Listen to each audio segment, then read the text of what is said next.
الحمد لله الذي أنزل السكينة في قلوب المؤمنين. أشهد أن لا إله إلا الله وحده لا شريك له، وأشهد أن محمدا عبده ورسوله لا نبي بعده. اللهم صل على سيدنا محمد النبي الأمي وعلى آله وأصحابه ومن تبعهم. قال الله تعالى في القرآن العظيم وهو أصدق القائلين: أعوذ بالله من الشيطان الرجيم. بسم الله الرحمن الرحيم. يا أيها الذين آمنوا اتقوا الله حق تقاته ولا تموتن إلا وأنتم مسلمون. صدق الله العظيم. Alhamdulillah, segala puji dan puji syukur kita panjatkan kehadirat Allah Subhanahu wa taala sebanyak tetesan air hujan. Segala puji dan puji syukur kita panjatkan kehadirat Allah Subhanahu wa taala sebanyak gugusan ombak di lautan.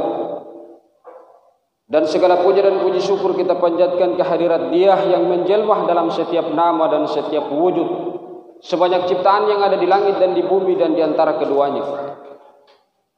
Karena jika bukan nikmat tetesan darah, hembusan nafas, detak jantung, ayunan tangan dan langkah kaki yang Ia anugerahkan kepada kita, maka mustahil bagi setiap kita di antara ratusan dan jutaan manusia di muka bumi ini yang bisa tergerak hatinya untuk masuk bersama-sama mendirikan salat Jumat secara berjamaah. Itulah sebabnya kata Allah, in ta'udduni ni'matallahi la tuhsuha. Jika ada makhluk yang hendak menghitung nikmatku, maka dia tidak akan mampu. Salah satu nikmat yang Ia hamparkan kepada kita pada hari ini, nikmat iman dan nikmat Islam. Salam serta takzim kita kepada seluruh utusan Allah Subhanahu wa taala, bil khusus Nabiullah Muhammad sallallahu alaihi wasallam. Nabi yang karena keagungan namanya, nabi yang karena dialah satu-satunya alasan sehingga Allah Subhanahu wa taala menggelar dan membentangkan alam semesta beserta seluruh isinya. Dan dia juga pula yang dijadikan sebagai tokoh paradigmatik untuk kehidupan yang lebih baik. Hadirin sidang jamaah Jumat yang insyaallah dimuliakan dan sama-sama dirahmati oleh Allah Subhanahu wa taala. Innal insana lafi khusr illa alladzina amanu. Sesungguhnya manusia berada dalam kerugian kecuali illa alladzina amanu, orang yang beriman. Buah dari keimanannya, buah dari kepercayaannya melahirkan sikap kesolehan. Ternyata sikap soleh saja tidak cukup dengan solat, puasa, zakat dan haji. Jika tidak dikonversi, jika tidak di-upgrade menjadi watawasau bil haq, watawasau bis sabr. Saling ingat mengingatkan dalam kesabaran dan kebenaran. Jika tidak kita lakukan, maka kata Nabi akan datang suatu hukuman yang menimpa kalian. Ayyaba'afa Allahu. Dan kalau kita sudah datang di sebuah tanah yang lapang, kita berdoa, summa tad'unahu fala yastajaba lakum. Doa kita sudah tidak dikabulkan. Kenapa tidak dikabulkan? Karena tidak ingat mengingatkan. Itulah sebabnya di setiap khutbah Jumat, khutbah Idul Adha, Idul Fitri, khatib kerap kali memberikan pesan kepada diri khatib dan kepada kita semua untuk saling ingat mengingatkan dalam kebaikan. Ajak orang berbuat baik, ta'muruna bil ma'ruf, dan larang orang berbuat keburukan. Hadirin sidang jamaah Jumat yang insyaallah dimuliakan dan dirahmati oleh Allah Subhanahu wa taala. Hari ini kita masih bisa ditolong oleh Allah. Masih bisa ditolong oleh saudara kita, oleh bos kita, oleh keluarga kita, oleh sanak famili kita, oleh sahabat kita. Tapi pada masanya nanti, al-yauma na'timu ala afwahihim wa tukallimuna aydihim. Nanti pada masanya mulut dikunci, tangan akan bersaksi tentang apa yang dia lakukan, kaki akan bersaksi tentang apa yang dia lakukan. Apa yang dipertanggungjawabkan? Faman ya'mal mithqala dzarratin khairan yarah. Sekecil biji sawi, sekecil biji zarrah kesalahan yang kita lakukan akan diperlihatkan oleh Allah di yaumil. Wa may ya'glul ya'ti bimahghallah yaumal qiyamah. Siapa yang curang maka kelak akan datang membawa kecurangannya. Maka silakan lakukan kecurangan, silakan lakukan bohong-bohong, silakan menipu, silakan berbuat apapun yang menurut kita benar. Karena hari ini kita masih bisa ditolong oleh saudara kita. Hari ini kita masih ditolong oleh bapak tak, ibu tak. Tapi pada masanya di mana ibu, bapak, saudara, bahkan anak sekalipun tidak mampu menolong kita karena kita akan mempertanggungjawabkan apa yang kita lakukan. Hadirin sidang jamaah Jumat yang insyaallah dimuliakan dan dirahmati oleh Allah Subhanahu wa taala. Suatu ketika Asi bin Wa'il bertanya kepada Nabi, "Ya Muhammad, bagaimana mungkin Tuhanmu mampu menghidupkan sesuatu yang telah hancur menjadi tulang belulang?" Rasulullah kemudian terdiam sampai datang Jibril menyampaikan wahyu dalam Quran surat Yasin. Kul, katakan Muhammad, ayyu'i hadza rabbukal adal idzam. Katakan Muhammad bahwa tidak susah bagi Allah untuk menghidupkan sesuatu yang dahulunya tidak ada menjadi ada. Berproseskah? Berapa lamakah Allah membutuhkan itu? Inna amruhu arada syai'an ayyakula lahu kun fayakun. Jadi kita memahami kun fayakun itu bukan satu kali jadi, tetapi ada proses dalam kaidah sunnatullah. Ada proses dalam kaidah sunnatullah. Hadirin sidang jamaah Jumat yang insyaallah dimuliakan dan dirahmati Allah Subhanahu wa taala. Pada kesempatan Jumat kali ini izinkan kami untuk menyampaikan beberapa hal yang barangkali bisa menjadi bekal terbaik, yang barangkali bisa menjadi ransum terbaik untuk memasuki 2022. Karena jika insya Allah ini adalah minggu kedua dari terakhir, Jumat kedua dari terakhir sebelum kita memasuki tahun 2022. Ada beberapa banyak hal yang kita telah lalui, yang kita telah alami. Barangkali izinkan kami untuk merefleksikan kembali. Sebagaimana Allah menyampaikan dalam Quran surat Ar-Rum ayat 41. Zakharal fasadu fil barri wal bahri. Allah menggunakan diksi zaharal fasad. Allah menggunakan diksi telah nampak, bukan akan nampak. Kalau akan nampak berarti sesuatu yang akan terjadi. Tetapi kalau Allah menggunakan diksi kalimat zaharal fasad, berarti telah nampak artinya sedang terjadi. Telah nampak kerusakan di darat, di laut, bima kasabat aidin nas, oleh perbuatan manusia. Itulah sebabnya ada seorang filsuf namanya Abu A'la Al-Maududi punya anak murid bernama Maryam Jamilah. Ia menyebutkan jika melepaskan persoalan fenomena alam, banjir, longsor, gempa bumi dan lain sebagainya dengan faktor-faktor transenden, dengan faktor yang melepaskan diri dari Tuhan, maka itu bentuk sekularisme. Orang-orang yang terlalu paham tentang dunia. Jadi faktor alam, fenomena alam tidak boleh dilepaskan dari sifat kemahakuasaan Tuhan. Itu yang dia maksud. Itu adalah bentuk sekularisme yang paling mengkhawatirkan. Tetapi menganggap fenomena alam adalah takdir Tuhan, itu jauh lebih mengkhawatirkan. Misalnya, kita coba untuk menyederhanakannya. Terjadi kecelakaan. Seseorang celaka dan kita menganggap itu takdir Tuhan tanpa memperlihatkan, tanpa memikirkan bahwa ada keabaian dan kealpaan dari manusia itu sendiri. Tetapi menganggap kecelakaan itu adalah kelalaian manusia tanpa takdir Tuhan, itu juga bentuk sekularisme yang mengkhawatirkan. Misalnya terjadi longsor, terjadi bencana alam, terjadi gempa bumi, terjadi gunung meletus. Akal harus mengurainya sebagaimana Al-Quran menjelaskan dalam Quran surat Al-Jasiyah. Tidakkah kita memikirkan bahwa tidak ada satupun yang Allah ciptakan itu dalam keadaan yang sia-sia? Bahwa Allah menciptakan segala sesuatu itu berjalan dengan hak. Allah tidak menciptakan sesuatu itu dengan batil, dengan sia-sia. Tidakkah mereka memikirkan? Inilah bentuknya. Hadirin sidang jamaah Jumat yang insyaallah dimuliakan dan dirahmati Allah Subhanahu wa taala. Misalnya tadi yang saya sampaikan, terjadi banjir. Mengapa sampai bisa intensitas hujan begitu deras? Adakah ini faktor takdir Tuhan? Atau keabaian kita, kealpaan kita untuk menguraikan lebih jauh? Intensitas hujan bisa deras, itu sangat berpengaruh dengan persoalan saintifik. Karena globalisasi, pemanasan global, lapisan ozon menipis, awan menampung air terlalu banyak. Karena kepantulan cahaya dari bumi itu sangat bias terhadap awan.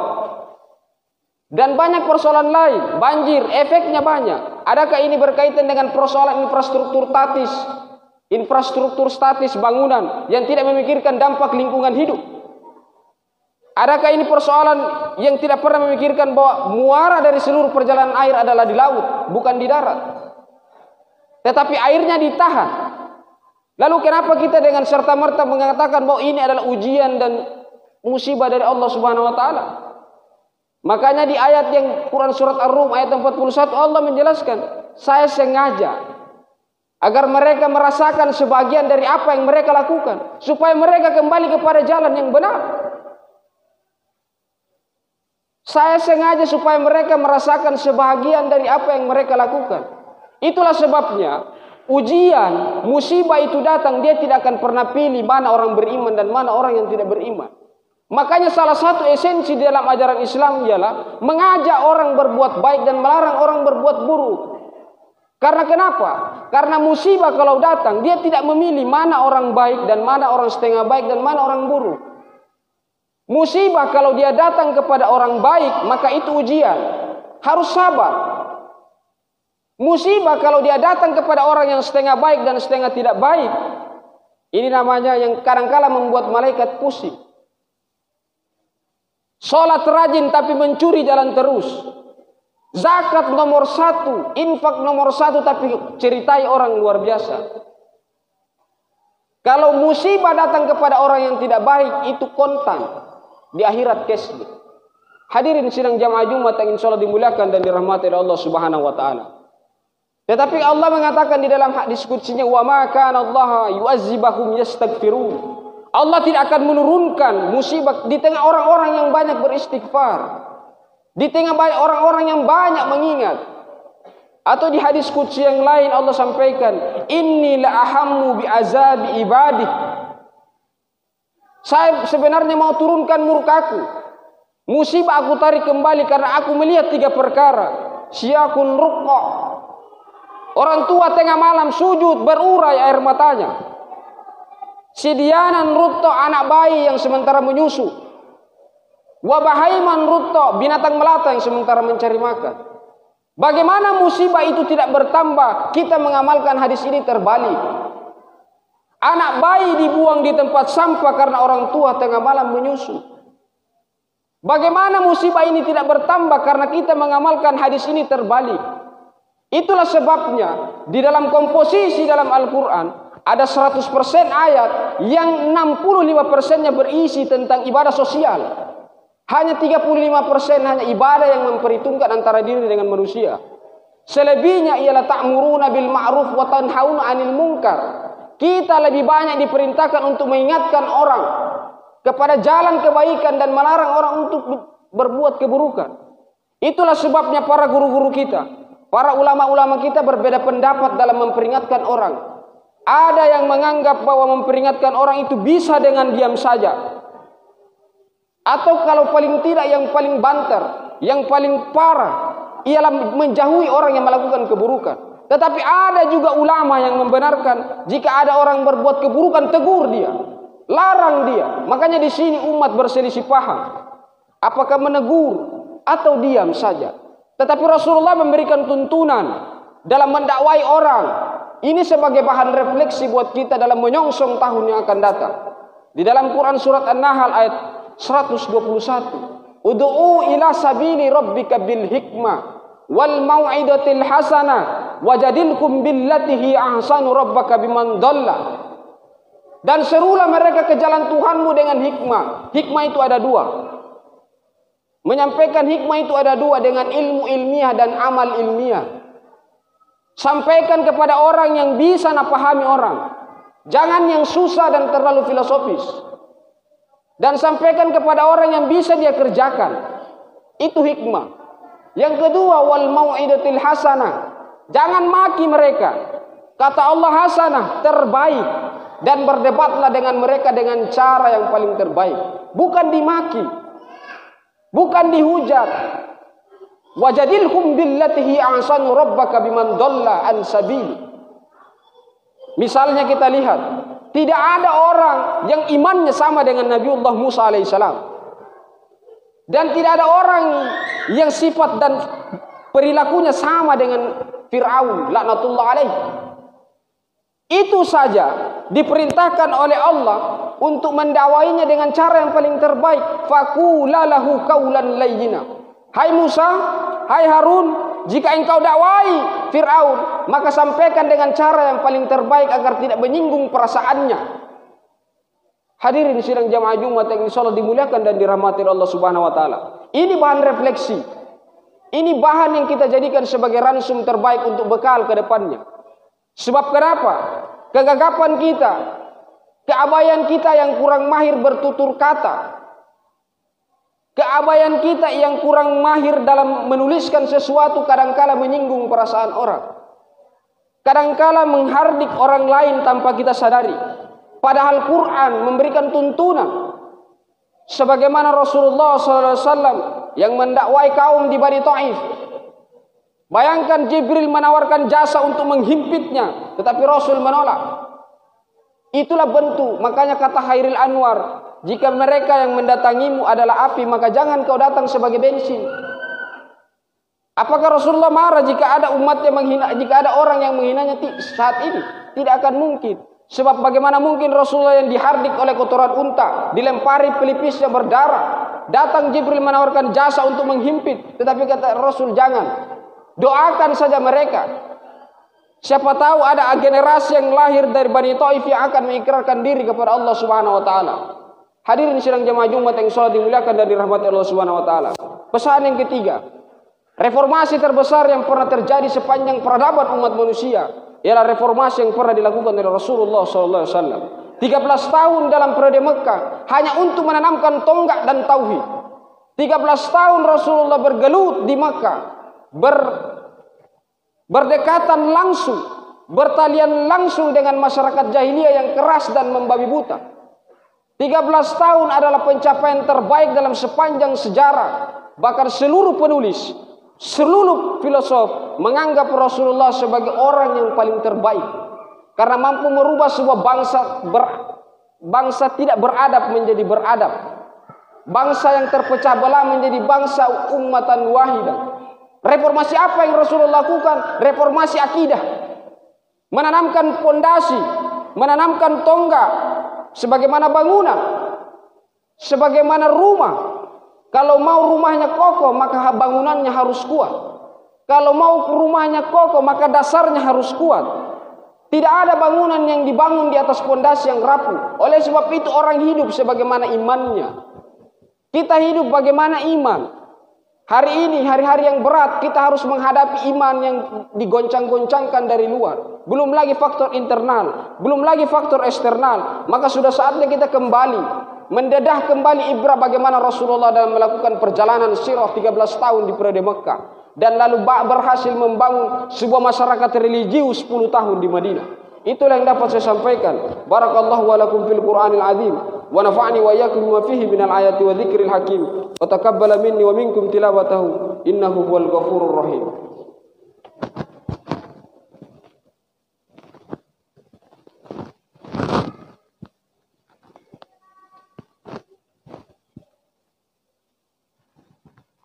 Alhamdulillah. Alhamdulillahilladzi arsala rasulahu bil huda wa dinil haqq. Asyhadu an la ilaha illallah wahdahu la syarika lahu wa asyhadu anna Muhammadan abduhu wa rasuluh. Allahumma shalli ala sayyidina Muhammadin wa ala ali sayyidina Muhammad. Di khutbah yang kedua ini izinkan kami untuk mengingatkan diri kami sendiri dan kepada kita semua bahwa Allah senantiasa memerintahkan kepada seluruh penduduk langit dan bumi untuk banyak-banyak bersolawat. Satu-satunya perintah yang Allah sendiri laksanakan ialah bersolawat kepada Nabiullah Muhammad sallallahu alaihi wasallam. Inna Allah wa malaikatahu yusalluna 'alan nabi ya ayyuhalladzina amanu sallu 'alaihi wa sallimu taslima. Sebab tidak ada amal-amal yang kita dapat andalkan sebagai bekal terbaik untuk masuk ke dalam surganya Allah Subhanahu wa taala. Nabiullah Adam diperkirakan dalam sejarah umurnya 1300 tahun. Satu kesalahannya 40 tahun dia bertaubat. Sebagaimana yang dinukil dalam kitab Ihya Ulumuddin Al-Ghazali. 40 tahun dia bertobat. Rabbana zalamna anfusana wa illam taghfir lana wa tarhamna lanakunanna minal khasirin. Umat Rasulullah SAW jika diprediksi mengikuti Rasulullah 63 tahun kurang lebih, dosanya sudah tidak terhitung. tapi mengharapkan pahala. Itulah sebabnya wasilah salawat, bekal. Wasilah salawat bisa menjadi bekal untuk masuk ke dalam surga Allah Subhanahu wa taala. Barangkali dengan syafaat Rasulullah kelak kita akan bisa memasuki surga Allah bersama dengan para aulia dan anbiya. Allahumma shalli ala sayyidina Muhammad wa ala ali sayyidina Muhammad. Allahumma ghfir lil muslimina wal muslimat wal mu'minina wal mu'minat minhum wal amwat innaka sami'un qaribun mujibud da'wat wa ya qadil hajat. Allahumma inni nas'aluka ridhaka wal jannah wa na'udzu bika min sakhatika wan nar. Allahumma inni nas'aluka ilman nafi'an wa rizqan halalan tayyiban wa amalan mutaqabbal. Allahumma tafa'na wal waba wal bala wal fahsya waz zina wal riba wal munkar. Bismillahilladzi la yadurru ma'a ismihi syai'un fil ardi wa huwas samiul alim. Allahumma rabbana dhalamna anfusana wa in lam taghfir lana wa tarhamna lanakunanna minal khasirin. La ilaha illa anta subhanaka inni kuntum minadh dhalimin. Allahumma rabbana atina fid dunya hasanah wa fil akhirati hasanah wa qina adzabannar. Ibadallah, innallaha ya'muru bil adli wa ihsan wa ita'i dzil qurba wa yanha 'anil fahsya'i wal munkari wal baghi ya'idzukum la'allakum tadhakkarun. Fazkurullaha akbar wallahu ya'lamu ma tasma'un.